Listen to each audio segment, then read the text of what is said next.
So it is my great pleasure to introduce, seated in the middle, Dr. Linda Davis. She is Director of Partnerships at W Power Hub, where she directs efforts to build a global partnership promoting a central role for women in addressing both energy poverty and climate change. She had previous extensive experience in senior level positions within the renewable energy sector, focusing in particular on biofuels. It's wonderful to have you with us. And I'm also very pleased to introduce, seated next to Linda on your right, ladies and gentlemen, looking from the audience, Khaled Kaddour. He is Minister of Energy, Mines and Renewable Energy for Tunisia. He has held a number of high-level posts in successive Tunisian administrations and also has directed numerous studies on the hydrocarbon sector, both in Northern Africa as well as in Europe and the United States. A very warm welcome to you as well. And Kimmo Tiilikainen, he's seated next to me, is Minister of Environment, Energy and Housing in Finland. He has also served previously as the Minister of Environment. This is his second turn with that portfolio, and also was Minister of Housing as well as Minister of Agriculture. As a very sparsely populated country with a third of its territory above the Arctic Circle, Finland has placed very high priority on access to energy, and we're going to hear a little bit more about that shortly. And ladies and gentlemen, we had hoped to have with us the Minister for Development Cooperation from Germany. Unfortunately, he was obliged to cancel at short notice, so we regret that, but we have a wonderful international panel here present with us today. So given that unequal access to energy imposes particular burdens on women, who are often the primary energy managers in their households, I would like to ask Linda Davis to get us started with an input. And perhaps you can tell us just a bit more about W Power and its achievements, and also about your own motivation in getting involved. Was it more about empowering women, or was it more about the climate piece? Excellent. Thank you very much. Am I on? It's on. Okay. Thank you very much, distinguished guest, Energy Minister. I'm very pleased to be here representing Kenya specifically, and perhaps share some perspectives from the African continent. To answer your second question first, just to set the stage for my presence here, I'm Linda Davis, as you said, and I am a Kenyan national. I grew up in Kenya. I did my first degree in Kenya, and then I moved away to the West, Australia and the US. And it's at that point when I started to really recognize the differences as far as development and energy are concerned. So after 20 years of living away from my home country, I moved back to Kenya about 2 years ago to really see if I could make a difference in this particular sector. I was living in the US, where I took it for granted that I walk into a room, I flip a switch, and electricity comes. I have maybe 9 opportunities to boil water. I can use a kettle, I can use gas, I had so many options to do that. And then it really made me think about not necessarily the home I grew up in the city of Nairobi, but the village, right? Most Africans would recognize that we have 2 homes. If you live in the city, you have a village back home.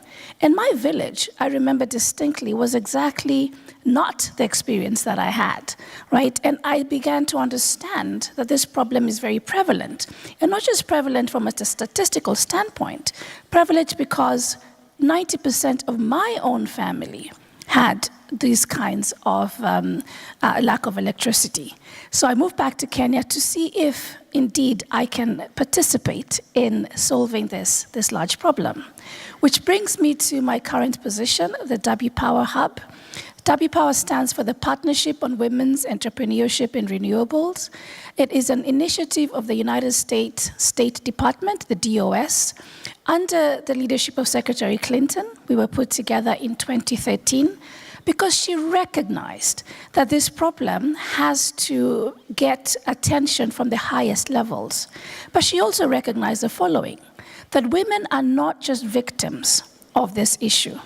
Granted, as Dr. Crane has explained, women are disproportionately affected by this issue because they are the primary energy managers.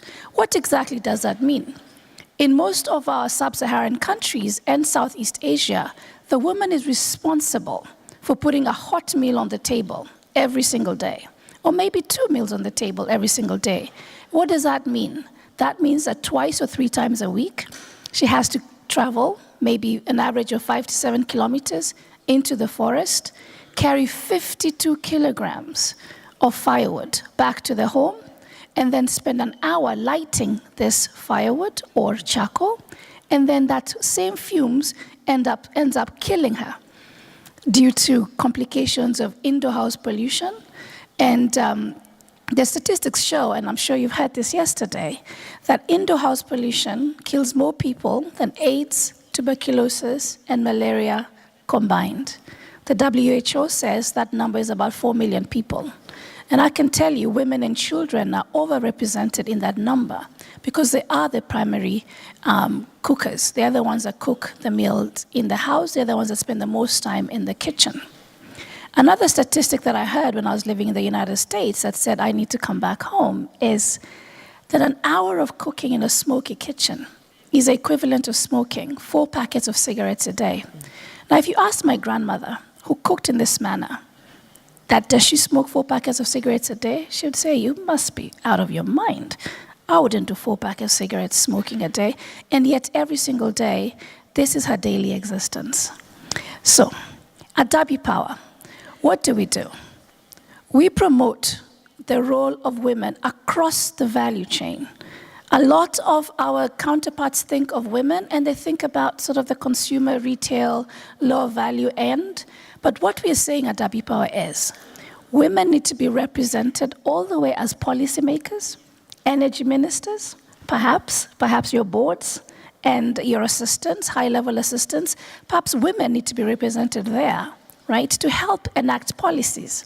And the research shows that if you have women in senior level positions in energy organizations or in energy companies, then the policies that come out of that are reflective of the needs of women.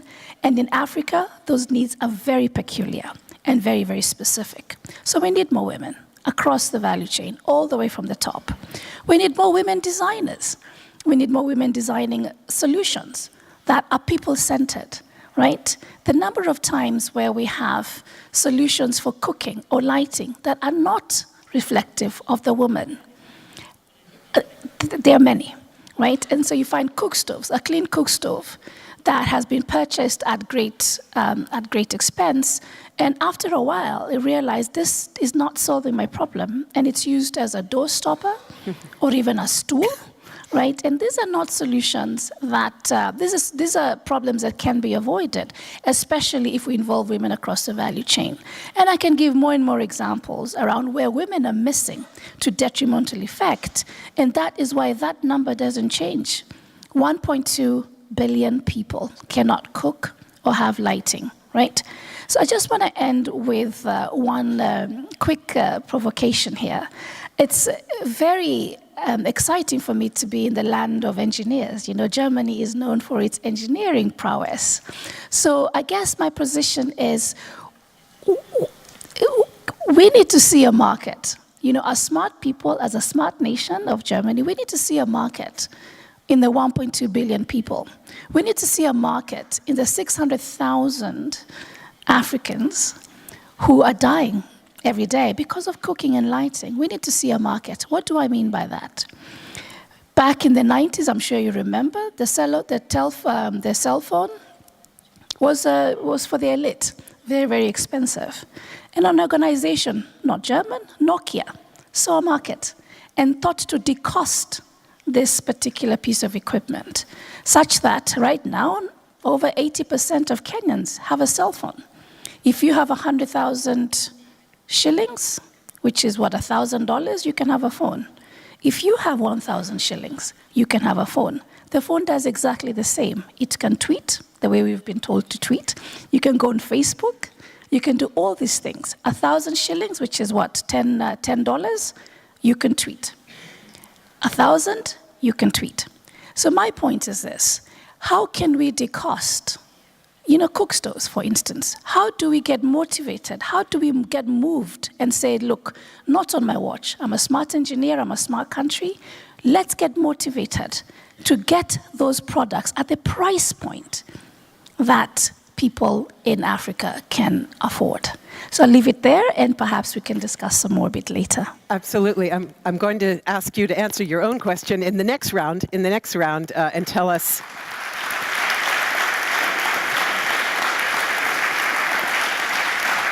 And we'll pick up then on what policymakers can do to give businesses the enabling framework to build that kind of business case for access. Let me come now to Tunisia, which some years ago undertook a national commitment to improve access. And in fact, most people in Tunisia, if if I've interpreted the statistics correctly, do now benefit from modern energy services. So would you explain, please, how did Tunisia improve access to energy, and what role did the predecessor of the Sustainable Development Goals, namely the Millennium Development Goals, what role did they play in shaping your policy framework? Because as I've understood it, that absolutely was one of the drivers.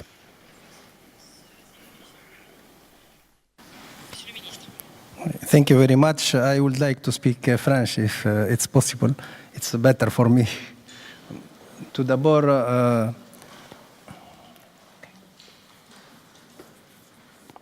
d'abord, c'est un plaisir pour moi d'être parmi vous aujourd'hui pour participer à ce quatrième forum concernant I'm very happy to be with you here today to participate in this fourth Berlin Energy Transition Dialogue here in Berlin, which is being organized by the federal government, which I would like to thank here very much. And I would also thank for the cooperation between Germany and Tunisia in the energy sector and also in the renewables sector. I think it is an exemplary partnership and has been for many years, and we are now actually harvesting the fruits of this cooperation.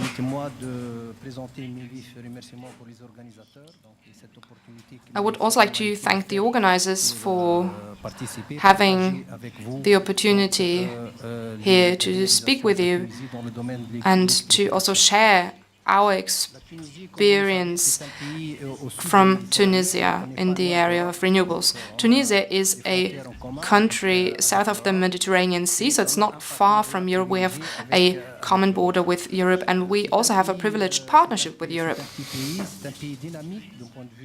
It is a small country, a dynamic country also as far as energy is concerned, and I will show how we've developed our energy sector, how we have tried to develop energy in Tunisia. And more recently, how we've rolled out renewables in our country. Last year, there was the first auction for renewable energy, and we've had very competitive prices, very low prices compared to classic fossil fuel energy. That is of huge importance for us. It's completely new for us, and we're now having an auction for 800 megawatts for solar power and wind power, and it will be at the end of April. And we would be happy to see German investors bid in these auctions in order to implement new renewables projects. As far as electrification in Tunisia is concerned, when Tunisia became independent in 1956, the electrification was still quite low. Now we are at a 99% electrification rate. So I think that almost all of Tunisia is electrified, and this is due to the determined policies that was undertaken the first years after Tunisian independence. Major reforms were undertaken back then, and the goal was to make sure that all people have access to electricity, also people in rural areas, poor people, and make sure that also rural areas far off the cities have access to electricity. And we've really managed to make this happen. But it was a huge challenge, and it was really thanks to the determined policies undertaken by the government in the years after Tunisian independence. So how have we managed to achieve all of this?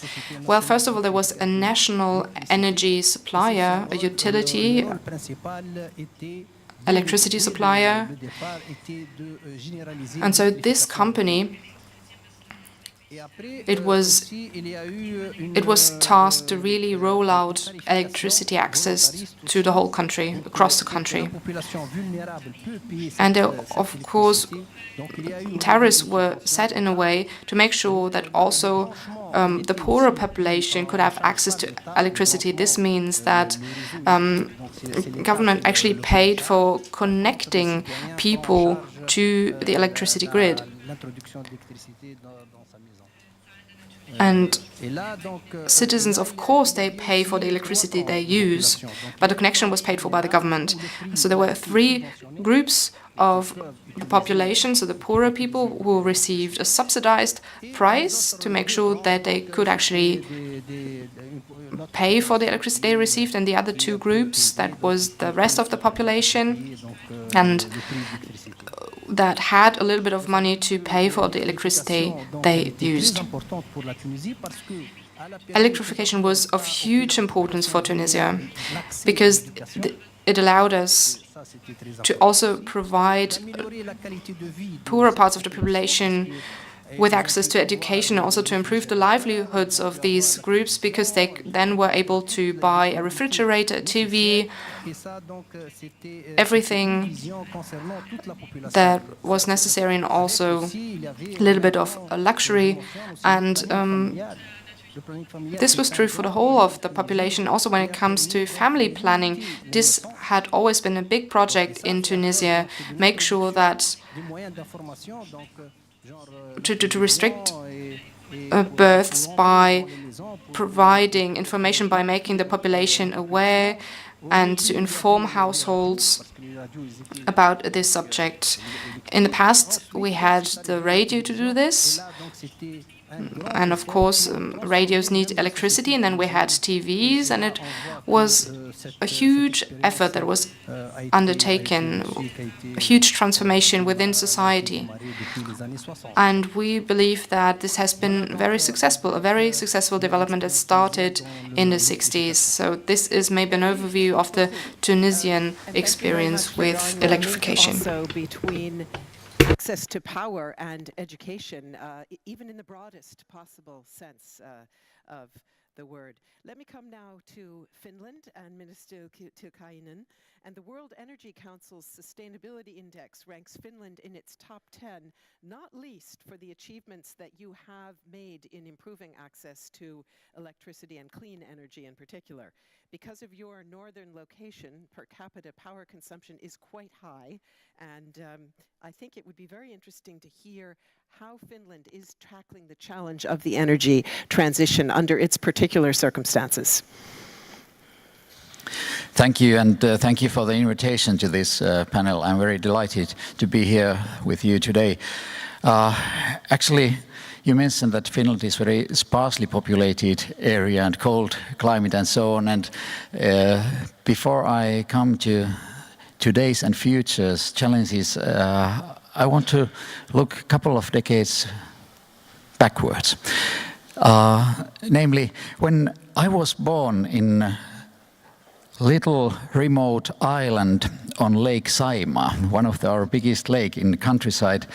That village get access to the grid just a couple of years before my birth. Today, Finland is known high education, high technology, and this environmental performance. But I think that the key factors to our quick development in past was the equal opportunities for education and also the energy access to all throughout the country. I can today very clearly see the energy access and its contribution to sustainable development goals. Energy access is a key for better education, for better healthcare, for clean water, and all these development steps that this brings with energy access. Yeah, and but I'm very optimistic that. Despite the fact that there are billions of people that misses either electricity or good cooking opportunities, like we heard earlier. I think that by 2030 we have all the means to achieve globally the energy access for all, because the modern technology and renewable energy solutions give much better opportunities to offer energy access than those old-fashioned ways where we had to build the nationwide grids to offer energy access. So I'm optimistic that by using modern technology and renewable energy, we can achieve these development steps. And what is Finland going to do to help our partners? For example, we have established energy environment partnership programs in 5 regions to solve energy access challenges, and this energy environment partnership provides grant financing to small businesses that provide clean energy services. In Africa, this EEP program has supported 250 projects in 13 countries and provided improved energy access to 1 million African households since 2014, so during last 3 or 4 years. And by the way, the energy access for 1 million households, it's 5 to 6 million people, and it equals the Finnish population. So with our experience and help, I wish that we can continue this kind of programs. But we can't stop in Finland where we are right now. We have to go further, and the next challenge is how to make even quicker transformation to clean and renewable energy. We are fully committed, of course, to the Paris Agreement targets, but also we are trying to improve our own performance so that we can go quicker to the future that is needed. Together with, for example, Canada and UK, we were establishing this Powering Past Coal Alliance last autumn in Bonn, and just last week we decided that Finland is going to ban the use of coal in energy production by 2029, and then we have some subsidy package for early give-uppers. And we are going to raise the share of renewables not only in electricity but also heating, cooling, transportation, the whole energy consumption above 50% during next decade. And but besides of this, I'm very interested personally to develop I would say demonstration platforms for the future energy system that are even 100% renewable. And developing this kind of platforms for the future needs, I think that this experience can also be used in cooperation with some other countries in the world. So some of our experiences and future challenges, but we are very ready to work further with these. Thanks. Thank you very much. And I'd like to come back to I'd like to come back a bit later also to the role of development, cooperation and partnership. But let's pick up now on the question of policy frameworks that can drive access. And I'd like also to reference in that discussion the whole question of on-grid and off-grid. You mentioned it briefly in talking about decentralized renewables and digitalization and the changes that that has brought, but perhaps we can factor that into this discussion. So Linda Davis, as I said, I'd like to hear from you what you would like to see from policymakers in Kenya. What kind of policies do you believe are needed to facilitate your ability to promote access to energy and to the kind of investments that are needed? Thank you. Thanks for your comments. Thanks for your comments as well. You know, the answer is pretty simple, and it is more understanding that absent energy, really other development goals are not going to move ahead, or certainly not move ahead at the pace they're supposed to be. So to me, it's surprising how we work, or some of our leaders, and not just specifically in Kenya, work in silos, in isolation. The agricultural minister, the education minister, health minister, understanding that investing in energy first will make a lot of the targets work quickly. So more of an integrated understanding would be very, very helpful. Then instead of each ministry allocating funds to attack energy in some level or put some policies which are obviously not going to be implemented because of the lack of energy or lack of inefficient and reliable energy. For example, if you're going to have a hospital that's going to, most of them are electrified, but if they're going to be brownouts or blackouts, 2-3 times a day or whatever the number is, then obviously that hospital is not going to function as well as it needs to be, and there are going to be some consequences. So being fully integrated with the other development goals of a nation is quite critical. That's number one. Number two, we need to think about real incentives for the sector, be it the off-grid sector and the on-grid sector. Let's get the incentives aligned.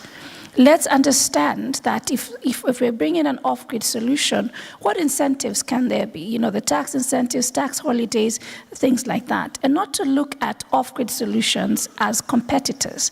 And some of our nations do that. Because the government would probably have, a program to electrify the nation, just as what you did in your country. However, we need to recognize the demographic and the socio-economic realities of some of our nations. So what do I mean by that? If you look at the example of Kenya, electrification as far as, the transmission lines and generation has improved maybe 40% in the last 5 years. You would expect there'll be a 40% reduction in perhaps charcoal use, firewood use, or kerosene use. Kerosene is used for lighting, but there is no reduction. And yet we can say Kenya is well on its way to being 100% electrified by 2020. This is not a just transition. The way the minister said, this is not a transition that addresses everybody. This is not a people-centered transition. When we can now tick the box on a high level, and yet the reality on the ground is these solutions are still not addressing a big number of the population. The third point I want to make is, incentives and subsidies and tax holidays, need to be across the board, right? If it needs to be about manufacturing equipment coming in to make some of these off-grid solutions, it could be, training. It could be wage subsidies. It could be a number of subsidies that really accelerate this issue. But the last point I want to make, and this is more of an international call, is when you are developing your foreign policy, right? When you're developing the budgets, thinking about partnerships to help tackle this problem, because you recognize that climate change, unfortunately, has no borders. Climate change in Kenya equals climate change in Finland. So understanding that, so I feel that we need to be more bolder in our initiatives, right? And what do I mean again? So a lot of the practitioners, especially in the off-grid space, are fragmented.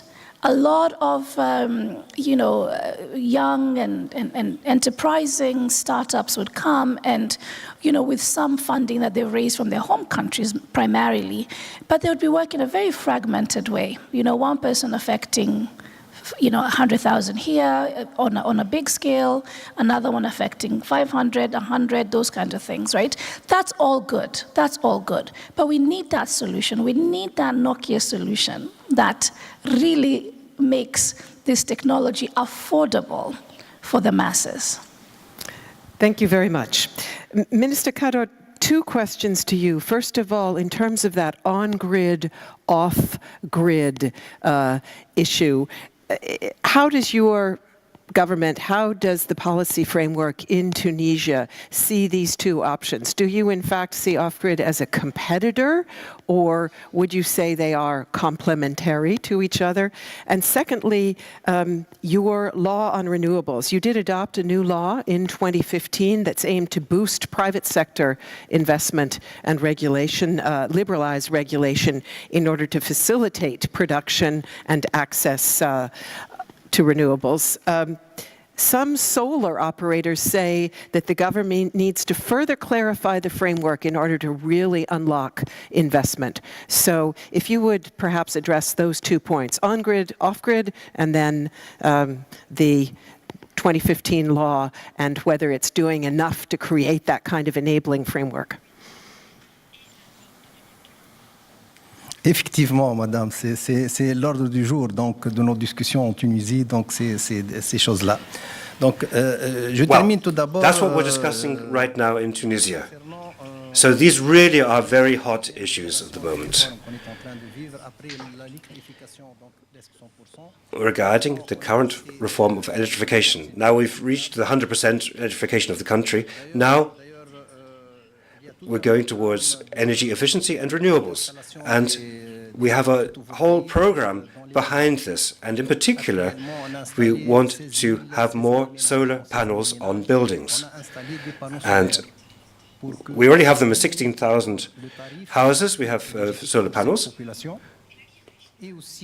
to reduce the energy bills for this part of the population, and also so that they can use we can use other renewables. So this project is now being developed in several regions in the country. The second point I want to raise is the use of solar equipment for heating water. We have solar equipment which also make it possible to generate warm, hot water. And those are solutions for individual households. This has made it possible to cut the bills for the energy bills for the population. That means that we've created a program to promote these solutions. And the Act states that if the solar panels are installed on a house, that you get a subsidy for that, and the aim is to incentivize people to make use of solar power. So it's an incentive program for the population. And the surplus electricity can then be sold to the electricity provider. And that has already led to a lot of positive results. And we're now setting up a new program to make further progress on this. All this is taking place in partnership with private Tunisian banks. This is a partnership between the banks, between the electricity generators and the households. So 3 parties sign a contract. The bank finances the solar equipment,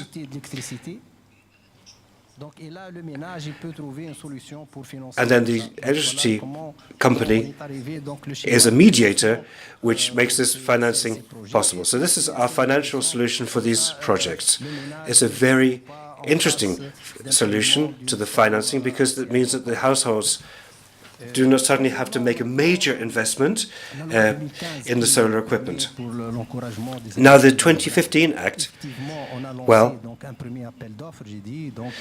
that Act promotes renewable energy. And as I said, we've started this first auction. We've got some very good results from the first auction, particularly in terms of price. The prices were 4 to 5 euro cents.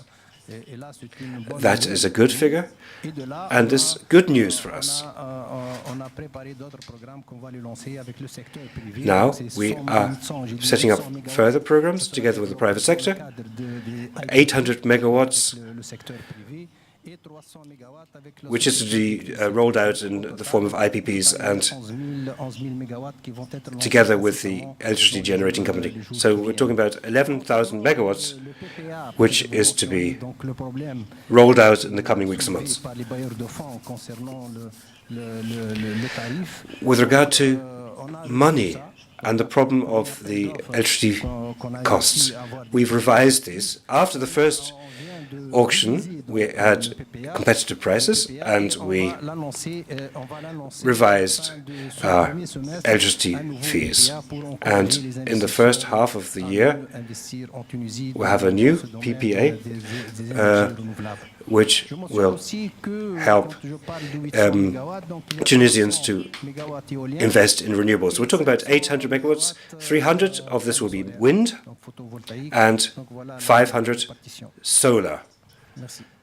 That's the breakdown of the new renewables. Thank you. To Finland, before we come to Ms. Twitter a bit later to get some audience feedback, and it also would involve the private sector, how Finland is seeking to engage the private sector, and by that I mean not only small, perhaps, firms, but also households in the energy transition. So how do you see the role also of prosumers, for example?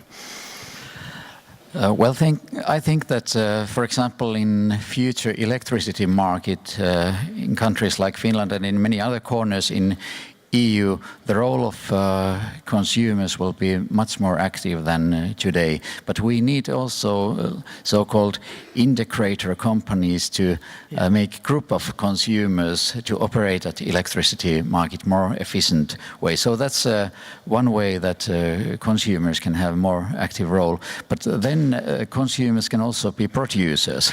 So we need that kind of small-scale renewable electricity production, for example, so that people can, or small companies can produce for their own use, but also sell the rest of the production to others. So, actually, few comments to my dear colleagues on this panel, if you allow. Oh, please. I'm very happy to hear what Tunisia is doing, and like my colleague mentioned, the competitivity of renewable energy starts to be at the same level with traditional power sources, for example, and it's very good news also for the large-scale renewable production. But the good thing in renewable energy, for example in solar, is the scalability. So it can be installed to private households level, to small villages, or then very large-scale production, and it brings very good opportunities for many corners of the world. I think that the most remote villages, for example in Africa, can have access to electricity, but it also can provide water pumps to provide clean water, and so that it can have reflection to education. Girls don't need to spend hours a day by carrying water from some remote source. They can go to school to get the water in the village if solar power is there, and if it runs water pumps and purify the water. So the electricity access is a very important trigger to the sustainable development, and we have to keep this in mind and try to cooperate with our partners, but also involve private sector to do this. And I very much like what Linda mentioned, that it's huge market for companies. Think that way. It's huge market to offer the access to electricity and other good things. But please do it in the way that we are not disturbing the environment and climate. And given all that you've said, where does Finland come down on this on-grid versus off-grid? Do you see them as competitors, or would you say we need to build the business case for access as a whole, rather than, say, picking a particular technology as a favorite? I think they are not competing each other. They are supplementing, or how do you say it? It depends on the local conditions. The more population you have in some part of the country, you can have a transmission licensed nationwide grid. But then it's question of equality. No matter where you are living, off-grid solutions can provide you with the same opportunities than those persons who are living in bigger towns or villages or cities. So it's a question of equality that we have to use off-grid solutions in all around the world. Mm-hmm.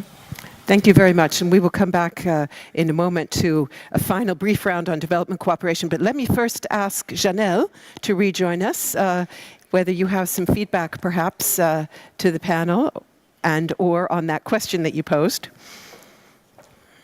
Thank you, Melinda. Good, just checking that my screen is up. So first of all, remember that I asked earlier a question, how to accelerate universal access to clean energy. We have here one comment. The way is to come away from the idea of fossil and centralized type energy systems and fully commit to clean, renewable energy everywhere and for everybody. Underpin commitment by ambitious action and enabling policies. Thank you. And I have to say that on Twitter, we've seen a lot of resonance, especially from the statements of Dr. Davis. Just as cell phone has simplified access to technology, we hope to make clean energy accessible to rural women. Widely quoted there.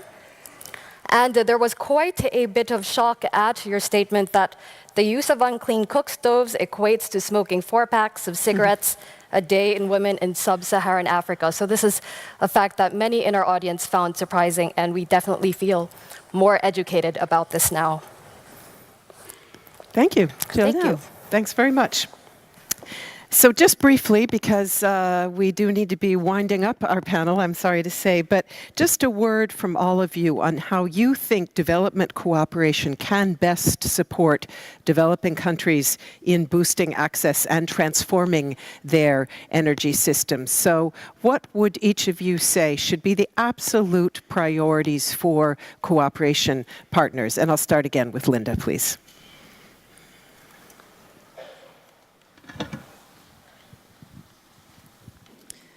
You know, just coming back to WPower, we're a partner organization. We look after 36 organizations that are actually tackling energy access at the last mile.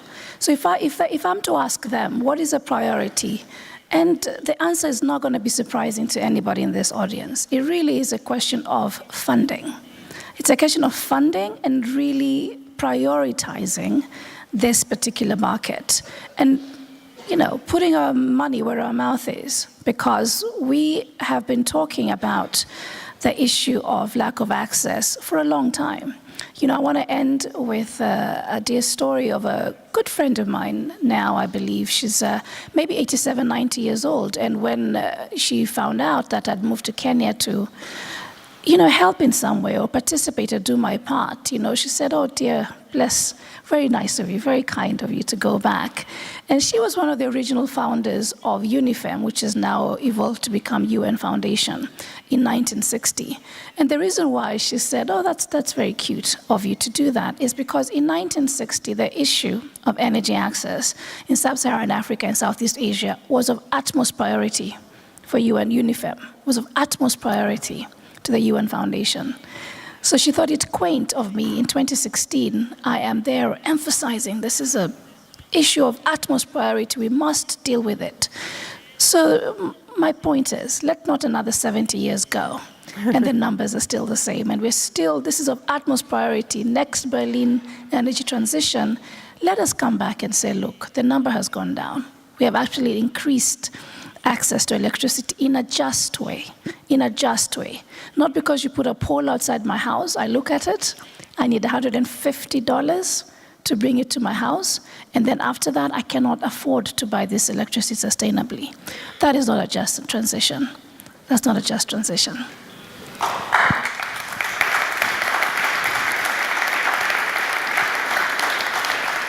And Minister, please share your point of view on where you see perhaps the chief priorities for development cooperation partners and what could be done better. Is it mostly about funding, capacity building, or perhaps something else? Moi, je pense que la priorité principale, c'est l'évolution technologique.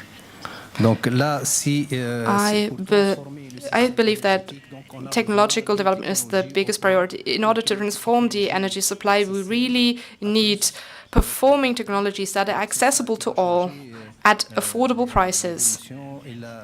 And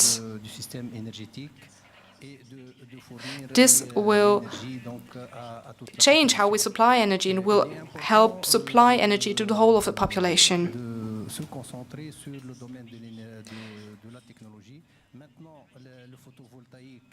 It is important to focus on technology. For example, PV now has reached almost the same price as fossil energies, and it's thanks to technological development that we've made it, that we've gone that far. And now let's focus on transport for a moment. 2/3 of consumption, of energy consumption, come from the transport sector. So now if the technology industry can provide solutions that help us to make sure that trains and buses and cars use renewable energy, that would be a big step for humanity, and this would of course help also reduce CO2 emissions around the world. So technological development plays a huge role in this sector.